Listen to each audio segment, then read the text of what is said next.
नमस्ते। कैसे हैं आप सब। आज की हमारी कहानी है शादी की सालगिरह।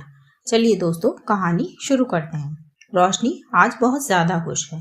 वो भी क्यों ना, आज उसकी शादी की 15वीं सालगिरह है। वह सुबह से ही बहुत उत्साहित है। उसने नाश्ता में छोले भटूरे बनाए जो कि उसके पति शशांक को बहुत पसंद है।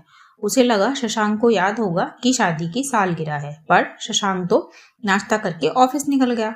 रोशनी को लगा कि कोई बात नहीं, मैं ही इन्हें याद दिला दूंगी। उसने जूठे बर्तन समेटे और बच्चों को बस स्टॉप छोड़ कर आई। आकर उसने बाकी का काम निपटाया। फिर उसने लंच बनाया। तब तक बच्चे भी स्कूल से आ गए। 1 मिनट, मैंने आपका कहानी के किरदारों से तो मिलवाया ही नहीं, अभी मिलवाती हूँ। ये कहानी रोशनी की है। रोशनी का पति शशांक है जो हमेशा अपने ऑफिस में ही बिजी रहता है।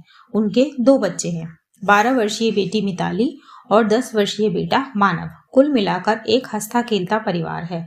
उनकी आर्थिक स्थिति भी काफी बेहतर है। बस एक ही कमी है कि रोशनी का पति शशांक घर से ज्यादा टाइम अपने ऑफिस को देता है। रोशनी ने कई बार उससे शिकायत की तो वो कहता है कि अरे, ये सब मैं तुम्हारे और बच्चों के लिए ही तो करता हूँ, अब अकेला कमाने वाला हूँ।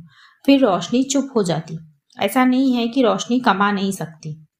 शादी से पहले वो भी काम करती थी, पर बच्चों को किसी और के भरोसे छोड़कर वह काम करना नहीं चाहती थी। खैर, अब आते हैं शादी की सालगिरह पर। रोशनी बहुत ही ज्यादा खुश थी, तो उसने शशांक को सरप्राइज देने की सोची है। उसने बच्चों को अपनी मम्मी के घर भेजा और रात का डिनर बाहर करने की सोची। रोशनी ने होटल में एक टेबल बुक की और खुद तैयार होने लगी। उसने रेड कलर की एक साड़ी पहनी, बालों को खुला छोड़ा, हल्का मेकअप भी किया। वो बहुत ही सुंदर लग रही थी। उसने कैब बुक की और शशांक के ऑफिस पहुंची। रास्ते से उसने एक केक और बुके भी लिया शशांक के लिए।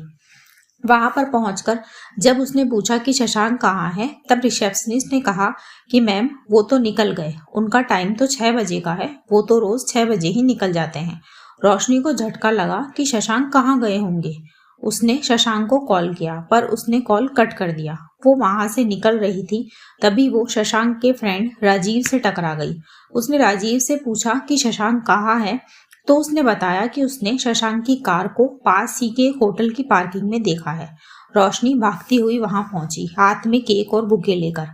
वह वहां पर जाकर उसने देखा कि शशांक किसी और लड़की के साथ उसी होटल में डिनर कर रहा था।